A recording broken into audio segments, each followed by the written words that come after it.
Mark Pope gets his first ever NCAA tournament win, and Kentucky moves on to the second round. So let's talk about it here on the Big Blue Breakdown.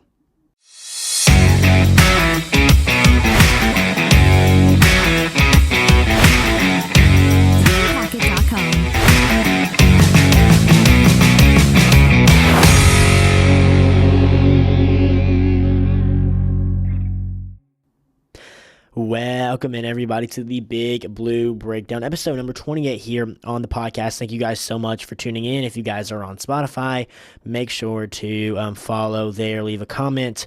And if you guys are watching on YouTube, make sure to subscribe here, like, and comment as well. Kentucky wins a March Madness game in the first round to an underseeded Troy team.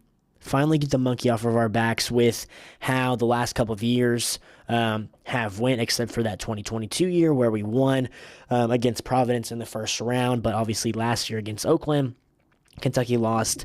And in 23, Kentucky won. In 22, Kentucky lost to St. Peter's. Kentucky finally gets the monkey off of their backs there. And this game, yes, at some points it was scary, but the Cats win 76-57. The Cats took a 8-point lead in the first half. 35-27 was the score at the end of the first half, and Kentucky won the second half by 11, 41-30. Let me tell you guys, this team in Troy is not a bad team at all. They do everything very, very good except for shooting the basketball outside of the three-point line. And they were able still to hit a couple tonight, but Kentucky was very solid defensively tonight, didn't give up a lot of open looks, and I thought was very, very good around the rim. In this game, Kentucky very much made sure their bigs' presence were known in the paint. So Kentucky gets the monkey off their backs, advances to the round of 32, where they will face the winner of Illinois or Xavier. I want to go through here. In this one, obviously, we're going to be breaking down what happened in this game. We're going to talk about some negatives, okay? There's not a lot to talk about, honestly, to me, because you win an NCAA tournament game and you're moving on, okay? It's all about survive and advance here. You lose one game and you're done for the season. The Cats end up winning here by 19. Not just, squeezing past the team, not just barely beating a team. The score at the end showed the Cats won basically by 20 in this one when they were favored by 10.5. Cats cover. Cats dominate in this one. And at some points they didn't dominate, but I think if you look at it from a whole perspective, the Cats really controlled this one. After we get past some of the negatives, we're going to take a look at the positives and kind of talk about, and I don't want to, get too far ahead. I do want to really zone in and focus on this game here. But honestly, you win your game, okay? You got to take a look at who you're going to be playing in the next round. Okay, we're going to be talking about that. Who does Kentucky want to see in the round of 32? Illinois or Xavier? We will talk about that at the end of this episode. Go ahead and make sure to follow us on TikTok, X, and Instagram at BigBlue_Breakdown. So let's go ahead and start this episode by breaking down some of the negatives. Okay, some of the negatives in this one. I think number one has to be Kentucky shot very, very poorly around the rim. Simple layups we could not get to drop. Okay, and I don't want to point out anybody here, but Amari Williams has to be so much better around the rim. He does so many things so very well, but around the rim, he has to start dunking the basketball.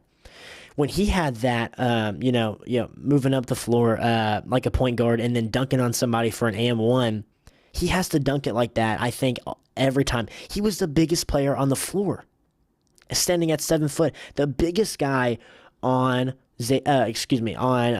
Troy is 6'8". That is the tallest guy that the Troy Trojans played tonight and have played all season. So I think just around the rim has to be a lot better. Otega was pretty good around the rim tonight. He had a couple of missed ones. And so did Lamont. We have to be able to hit those easy shots around the rim. And I think we could have won this game almost by 30 if we did that. I think free throw percentage, free throw shooting just in general wasn't good for us either today. I'm going to go look at some of the team stats here. Yeah, we shot 10 of 16 from the free throw line. We didn't shoot a ton of free throws here. You make 6 points right there, and you add, let's say, I think we missed about 4 shots around the rim. So let's say that's 8, 8 plus 6 right there. You're looking at let's just say we make all of our free throws, not even just counting around the rim shots. We are looking here at a 24-point win. And maybe with a couple shots made around the rim, we're looking at a 28 to 30-point win for the Cats. But nonetheless, the Cats do get it done. But that's the thing that has to step up if we're going to win in the next round for whoever we play. Okay, for whoever the Cats play in the next round. Cats shoot not the best from the three-point line. Couldn't get a lot to fall in the first half, but we did have spurts where we were very, very good from the three-point line. 38.5% from the three-point line, while Troy shot 25%. They hit 5. We hit 10. Not 10. I am messing this all up here. Yeah, we did. We did hit 10. They hit 8, They hit 8 out of 32. We hit 10 out of 26.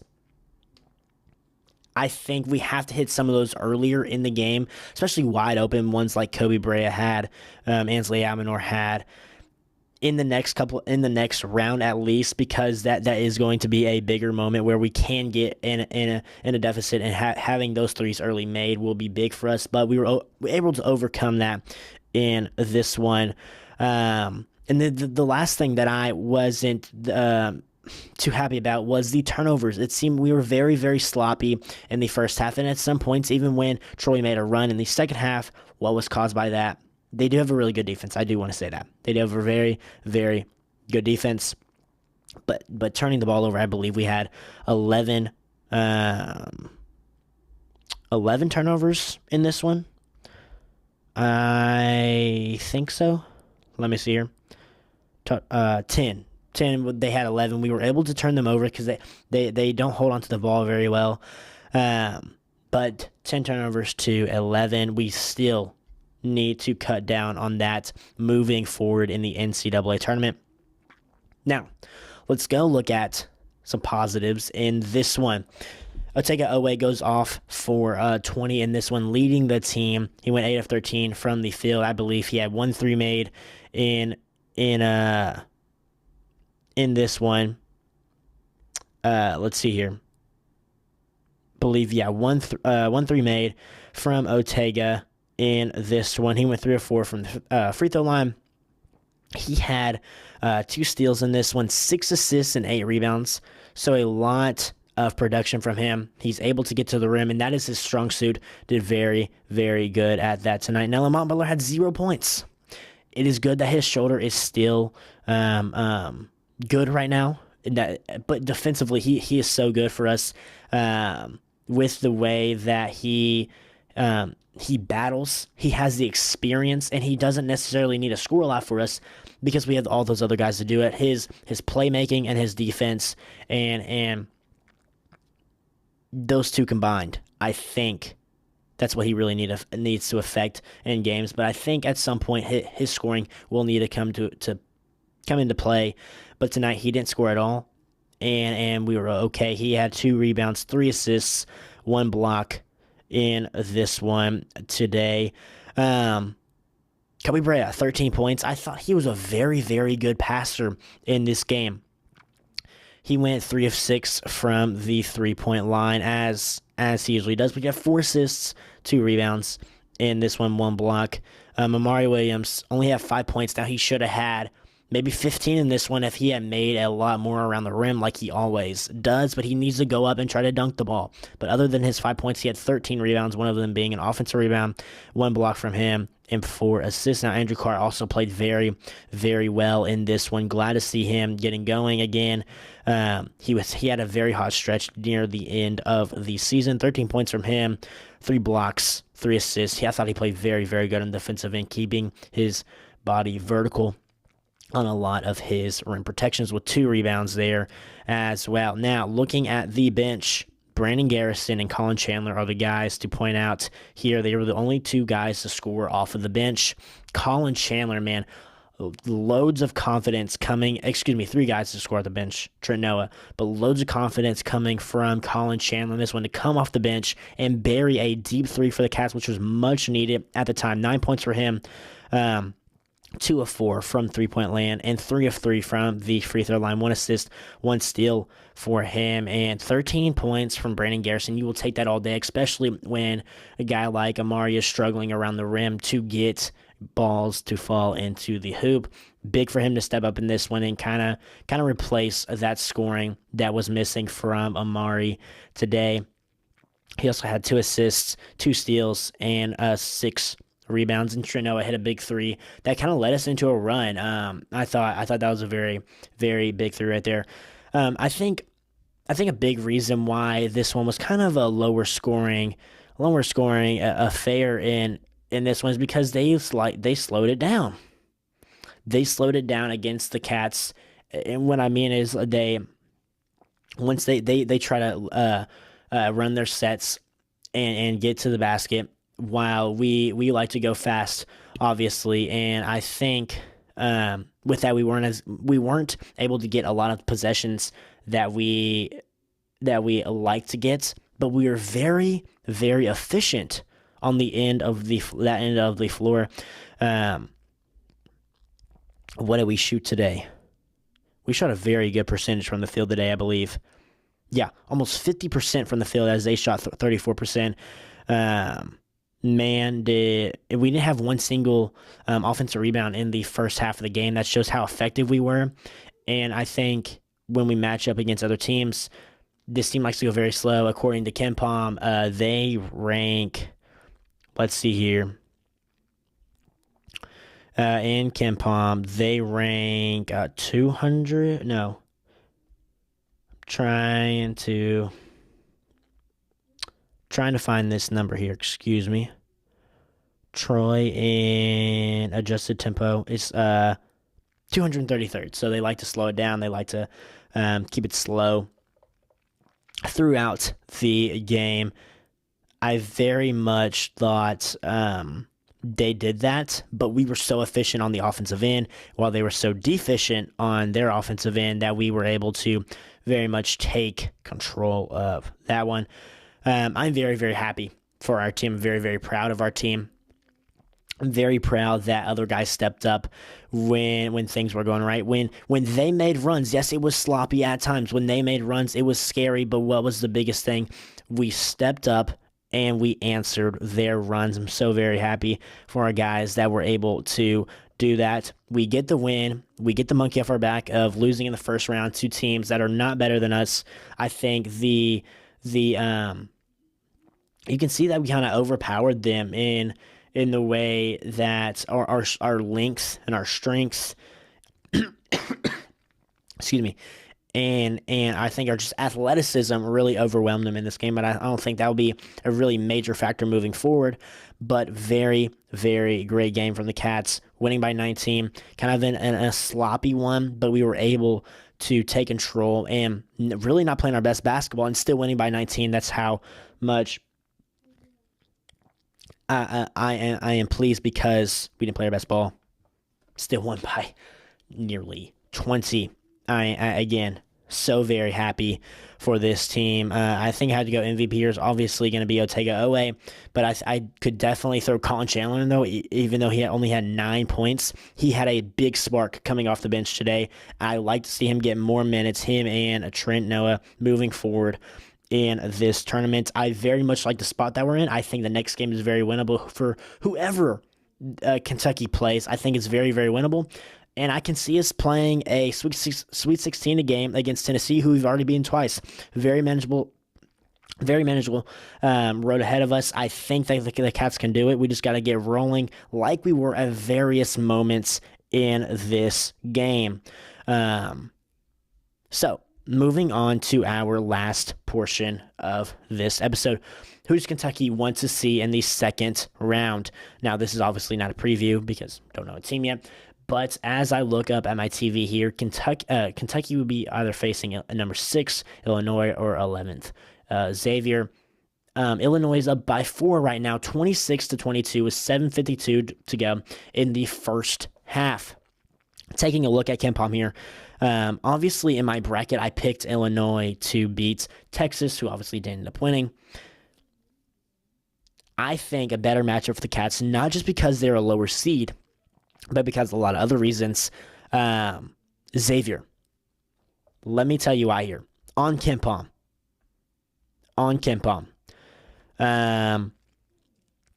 Illinois sits at 18th in KenPom. Okay, they are 21-12. They have the 15th best offense in the country. That's number one. Why I wouldn't want to play this team. They got a very, very good offense. Even though I think our defense has gotten so much better. They're very good today. I think it would kind of be a struggle to have some of these really, really good offenses and really good guys going up against us. I think it's kind of a matchup concern, even though I do think that we can handle it. Just looking at it from this perspective, I want to see maybe this Xavier team. And this team is solid defensively. 42nd. Adjusted tempo is 17th for the Illinois Illini. So this game could be very much up and down. And the biggest reason why I don't want to see this Illinois team is because they have 3 NBA draft picks. And I'm going to bring them up right here. I believe one of them is a Vicic. I believe the older brother of Zvonimir Ivicic. I know they're brothers, obviously. I'm trying to bring them up right here. Now they got one stud on this team as I try to find his name here. So I'm going to say let's probably butcher this. Both of the names, probably. Tomislav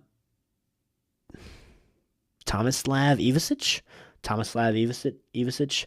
And then Kasparis, I'm not going to try to say his last name. And then I believe Kylan Boswell is a very, very good guard for them. That's a big reason why I don't really want to see this team. The reason I think that we could beat them is because they are not very physical at all, and that's what we have struggled against this year. Out of the two teams, I would rather have Xavier, but I think Kentucky will win either matchup. But I think the best matchup for us would be Xavier. As we look at them in KenPom, they sit at 41st compared to Illinois 17th.